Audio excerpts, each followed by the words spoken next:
আসসালামু আলাইকুম ওয়া রাহমাতুল্লাহি ওয়া বারাকাতুহু। আজকে চারটি আয়াতের তাফসীর, সংক্ষিপ্ত তাফসীর হবে।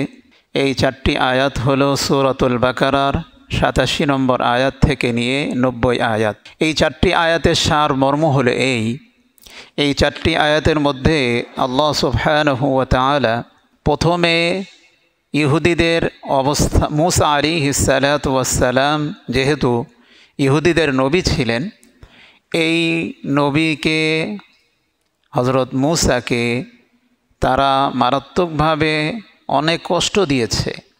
এই বিষয়টা প্রথম আয়াতে, অর্থাৎ আলোচ্য বা তেলাওয়াতকৃত আয়াতের প্রথম আয়াতে আল্লাহ তুলে ধরেছেন।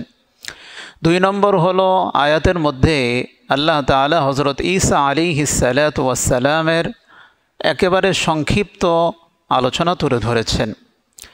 শেষের 2 আয়াতে আল্লাহ তাআলা বনি ইসরাঈলের 2টা অভ্যাস তুলে ধরেছেন। এর মধ্যে একটা হলো বনি ইসরাঈল তারা নবীর অপেক্ষমান ছিল, অর্থাৎ সর্বশেষ নবী, আমার নবী, আপনার নবী, জগৎবাসীদের হেদায়েতের যিনি নক্ষত্র সিরাজাম মুনীরা, নবী পাক সাল্লাল্লাহু আলাইহি ওয়াসাল্লামের অপেক্ষমান থাকতো। কিন্তু তারা এই অপেক্ষমান থাকতো আসার আগে।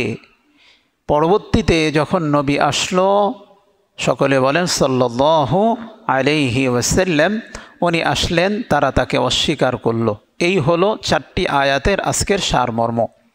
তো আমরা আসুন আজকে প্রত্যেকটা আয়াতের অর্থ দেখার চেষ্টা করি এবং শোনার চেষ্টা করি। আউযু বিল্লাহি মিনাশ শাইতানির রাজীম, বিসমিল্লাহির রহমানির রহিম। ولقد آتينا موسى الكتاب وقفينا من بعده بالرسل وآتينا عيسى ابن مريم البينات وأيدناه بروح القدس أفكلما جاءكم رسول بما لا تهوى أنفسكم استكبرتم ففريقا كذبتم وفريقا تقتلون وقالوا قلوبنا غلف بل لعنهم الله بكفرهم فقليلا ما يؤمنون ولما جاءهم كتاب من عند الله مصدقا لما معهم وكانوا من قبل يستفتحون على الذين كفروا فلما جاءهم ما عرفوا كفروا به فلعنة الله على الكافرين بئس ما اشتروا به أنفسهم أن يكفروا بما أنزل الله بغيا أن ينزل الله من فضله على من يشاء من عباده فباءوا بغضب على غضب وللكافرين عذاب مهين। 87 নম্বর আয়াত আল্লাহ বলেন, ওয়ালাকাদ আতাইনা মূসাল কিতাব, আমি আল্লাহ মূসাকে কিতাব দিয়েছি। ওয়াকাফাইনা মিন বা'দিহি বিররুসুল, এবং মূসার পরে আমি ধারাবাহিকভাবে আরও অনেক নবী পেশ করলাম, পাঠালাম। মূসার পরে হারুনকে পাঠানো হলো। হারুন ওনার ভাই ছিলেন। হারুনের পরে ওনাদের যে মূসা আলাইহিস সালাতু ওয়াস সালামের শাগরিদ ইউশা ইবনে নুনকে পাঠানো হয়েছিল। এরপরে আস্তে আস্তে আস্তে আস্তে অনেক নবী, জাকারিয়াকে পাঠানো হয়েছিল, ইয়াহইয়াকে পাঠানো হয়েছিল। সর্বশেষ আল্লাহ তাআলা হযরত ঈসা আলাইহিস সালাতু ওয়াস সালামকে পাঠিয়েছেন। তাইলে আল্লাহ বলেন, وآتينا عيسى ابن مريم البينات وأيدناه بروح القدس, আমি হযরত মূসার পরে অনেক নবীকে পাঠিয়েছি। এর মধ্যে একজন হলো وآتينا عيسى ابن مريم البينات, আমি ঈসা ইবনে মারিয়ামকে পাঠিয়েছি। তো হযরত ঈসা আলাইহিস সালাতু ওয়াস সালামকে আল্লাহ তাআলা পাঠিয়েছেন সর্বশেষ আমাদের নবীর আগে আমাদের নবীর 571 বছর আগে যেই নবীকে আল্লাহ তাআলা পাঠিয়েছেন সে নবীর নাম হলো হযরত ঈসা আলাইহিস সালাম। হযরত ঈসা আলাইহিস সালামের অপর নাম হলো ঈসা মসিহ। কি নাম ভাই? মসিহ। দাজ্জালের নাম হইল মাসিহ, মাসিহে দাজ্জাল।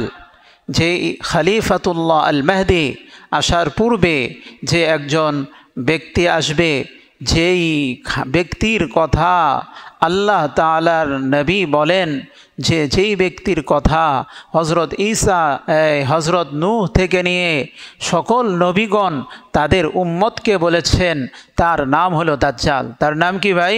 দাজ্জাল। দাজ্জালকেও মসিহ বলা হয়, মসিহে দাজ্জাল। কি বলে ভাই? মসিহে দাজ্জাল। আবার হযরত ঈসাকেও মসিহে ঈসা, মসিহ বলে। কি বলে ভাই? ঈসা মসিহ। এখন মসিহ শব্দের অর্থ কি? মসিহ শব্দের এক অর্থ হলো যে লম্বা সময় যে হাঁটে, অর্থাৎ হেঁটে হেঁটে যে লম্বা সময় চলে, তার নাম হলো মসিহ। তার নাম কি ভাই? মসিহ। হযরত ঈসা আলাইহিস সালাম যেহেতু উনি সাধারণত হেঁটে হেঁটে মানুষদেরকে দ্বীনের কথা শোনাতেন, এই জন্য হযরত ঈসার নাম হলো ঈসা মসিহ। তেমনিভাবে দাজ্জালও পুরা পৃথিবীতে সে কী করবে? সফর করবে। এই জন্য দাজ্জালের নাম হলো মসিহে দাজ্জাল। দাজ্জালের নাম কি ভাই? মসিহে দাজ্জাল। তো আল্লাহ তাআলা হযরত ঈসা আলাইহিস সালাতু ওয়াস সালামকে পাঠালেন। ওয়াইয়াদনাহু বিরূহিল কুদুস। আমি আল্লাহ কি করেছি? ঈসাকে কয়েকটা মুজিজা দিয়েছি। এর মধ্যে একটা মুজিজা হলো বিআহইয়াইল মাউতা। আল্লাহ তাআলা শক্তি দিলেন ঈসাকে। ঈসা আল্লাহ তাআলার হুকুমে মানুষদেরকে জীবিত করতেন। সুবহানাল্লাহ। কার হুকুমে? বলতেন কুম বিইذনিল্লাহ, আল্লাহর হুকুমে জীবিত হও। এটা বলতেন না কুম বিইذনি, আমার হুকুমে জীবিত হও। তাইলে বোঝা গেল কার হুকুমে জীবিত করতেন? আল্লাহর হুকুমে। এরপরে ওয়াইবরাইল আকমাহি ওয়াল আবরাস, তিনি জন্মান্ধকে কী করতেন? হাত বুলাই দিতেন, জন্মান্ধ ভালো যেত। তেমনিভাবে এই শ্বেত রোগ যাদের ছিল এদেরকেও উনি এইভাবে মুজিজার মাধ্যমে ভালো করে দিতেন। এছাড়া অনেক অনেক মুজিজা ছিল। মাত্র 33 বছর বয়স হায়াত পেয়েছে। কত বছর বয়স?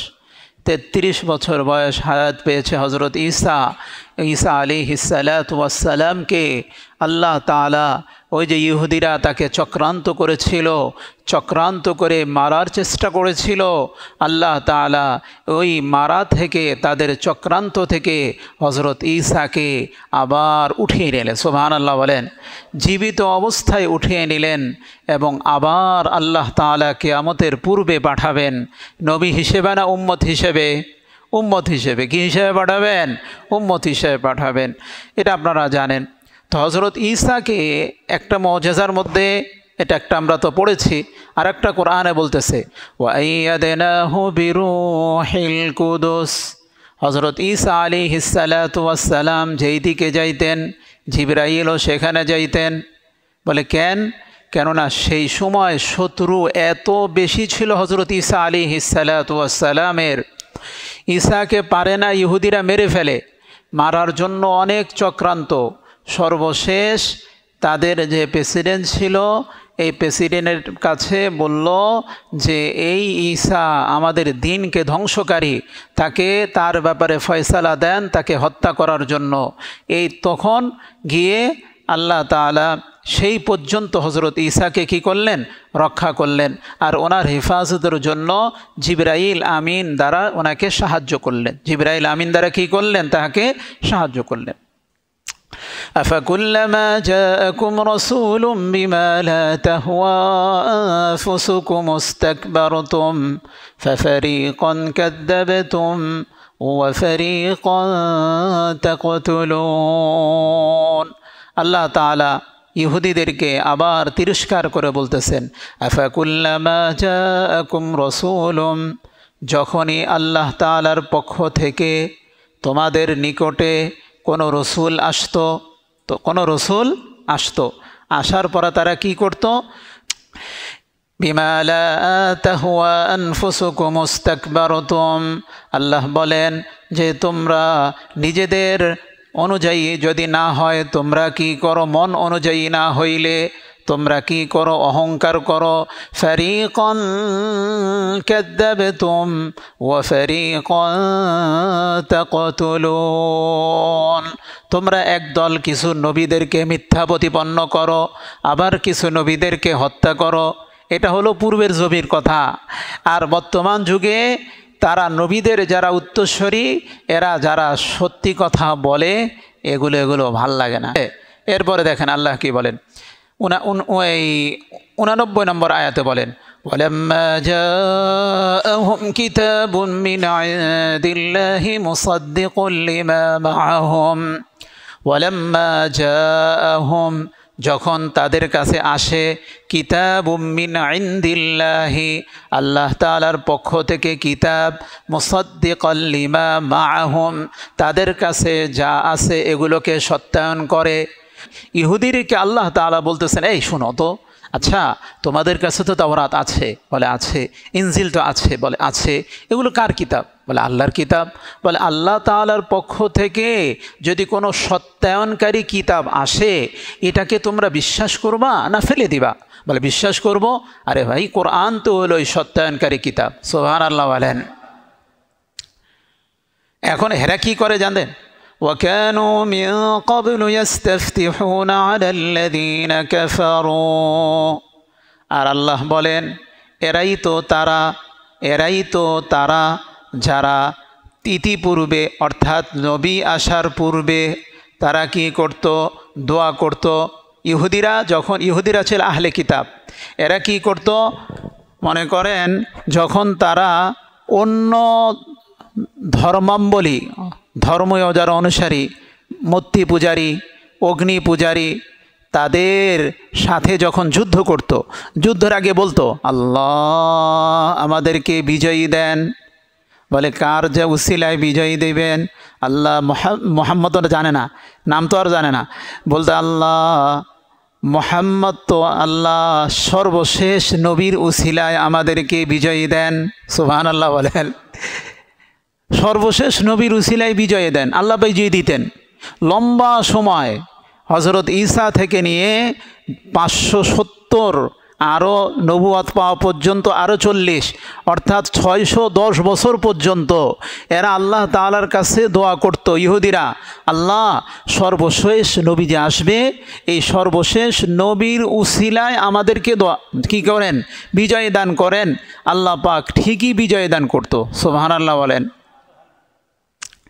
এখন হেরা এইভাবে করতো, আল্লাহুম্মা আনসুরনা আলাইহিম বিন নাবিয়্যিল মাবউসিনা আখিরিজ জামান, অথবা আখিরাজ জামান, আল্লাহ আপনি সর্বশেষ নবী যে পাঠাবেন, সর্বশেষ নবীর বদৌলতে আল্লাহ আপনি আমাদেরকে বিজয় দেন।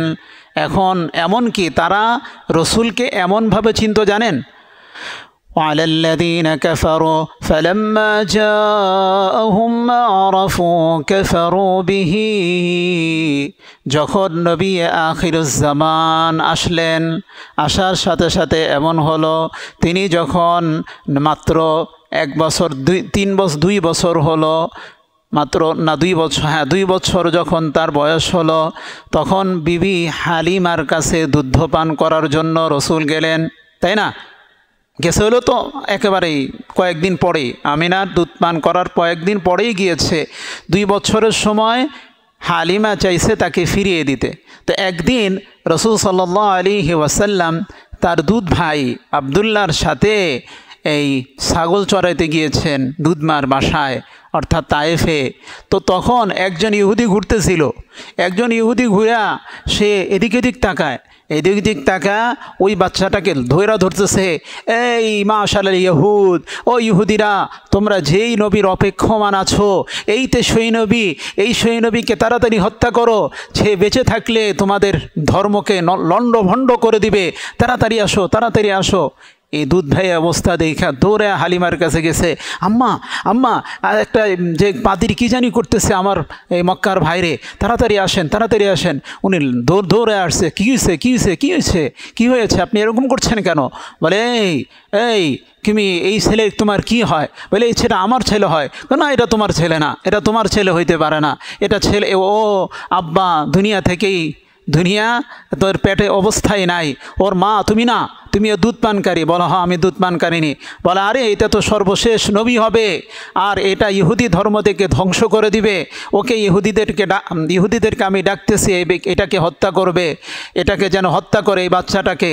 হালিমা ওই ইহুদি পণ্ডিতের হাত থেকে ছড়ে আনিয়েছে। আপনি পাগল হয়েছেন মিয়া, আপনি পাগল হয়েছেন, এই বাচ্চা কি, কোথায় নবী, কোথায় কি, কোথায় ইহুদি ধর্ম, এই বাচ্চাকে আপনি দুষ্টামি করতেছেন না, জান মিয়া। ছড়া নিয়ে ব্যক্তিকে ছাড়াই দিয়েছে। কিন্তু হালিমার মনে চিন্তা, হায় হায় ইহুদিরা যেহেতু ওনার পিছনে লেগেছে তাহলে আর ছাড়বে না। অথচ এই ইহুদিরাই তারা হাজার বছর ধরে তারা নবী আখিরুজ্জামানের অপেক্ষমান ছিল। আসার পরে ইহুদিরা মানছে কি মানে নেই? মানছে মানে নেই। সবচেয়ে বেশি যারা দুশ্মন ছিল রসুলকে দুইবার, একবার তো পাথর মেরে ফেলার জন্য চেষ্টা করেছে খাইবরে, আর একবার বিষ মিশ্রিত করে দিয়েছিল সেও খাইবরের মধ্যে, এটা আপনারা জানেন। নবীজি সাল্লাল্লাহু আলাইহি ওয়াসাল্লাম যখন খেতে চাইলেন, মাত্র সামনে নিয়েছে, একটু দিলেন, আর এক সাহাবি বেশির নামক এক সাহাবি উনি তো খেয়েই ফেলেছিলেন, উনি মারা গেলেন। নবীজি মারাত্মক একটু বিষক্রিয়া হলো, আল্লাহ তাআলা জানিয়ে দিলেন জিবরাইল আলাইহিস সালাতু ওয়াস সালামের মাধ্যমে। এই দেখেন সবচেয়ে বেশি যারা নবীকে কষ্ট দিয়েছে তারা হলো ইহুদি। কারা ভাই? ইহুদি সম্প্রদায়। আল্লাহ বলেন ফালাম্মা জাআহুম মা আরাফু কাফারু বিহি, যখন তিনি আসলেন, কাফারু বিহি, তোমরা তাকে বিশ্বাস করলে না, তোমরা তাকে কি করলে না? বিশ্বাস করলে না। বি'সা মাশতারাউ বিহি, 90 নম্বর আয়াতে আল্লাহ বলেন, এই আয়াতে শেষ, বি'সা মাশতারাউ বিহি আনফুসাহুম আন ইয়াকফুরু বিমা আনজালাল্লাহ। আল্লাহ বললেন তোমরা কতই না নিকৃষ্ট, বি'সা মা শারাউ বিহি আনফুসাহুম, তোমরা নিকৃষ্ট জিনিসের বিনিময়ে নিজেদেরকে বিক্রি করে দিয়েছ, অর্থাৎ রসুলকে মানো না। আই ইয়াকফুরু বিমা আনজালাল্লাহ, আল্লাহ তাআলা যা নাজিল করেছেন তার তোমরা কুফরি করছো, তোমরা মানছো না। বাগয়াম বাইনাহুম বাগয়ান আইয়ুনাজ্জিলাল্লাহু মিন ফাদলিহি, বিদ্বেষের কারণে। কিসের কারণে ভাই? বিদ্বেষের কারণে। বলে রসুলের প্রতি তাদের বিদ্বেষ ছিল। কি বিদ্বেষ? আল্লাহ বলেন আলা মান ইয়াশা মিন ফাদলিহি আলা মান ইয়াশাউ মিন ইবাদি, আল্লাহ তাআলা যাকে ইচ্ছা তাকে নবী বানান। এখন আল্লাহ বলেন আলা মান ইয়াশাউ মিন ইবাদি, আল্লাহ তাআলা তার বান্দাদের মধ্য থেকে যারকে ইচ্ছা আল্লাহ তাআলা কি করেন? ফজিলত দান করেন, মানে নবুয়ত দান করেন। কেউ ইচ্ছা করলে নবী হইতে পারে না, আল্লাহ পাক যাকে ইচ্ছা তাকে নবী বানান। আচ্ছা, ফাবাউ বিগদাবিন আলা গদাবিন ওয়ালিল কাফিরিন আযাবুম মুহিন।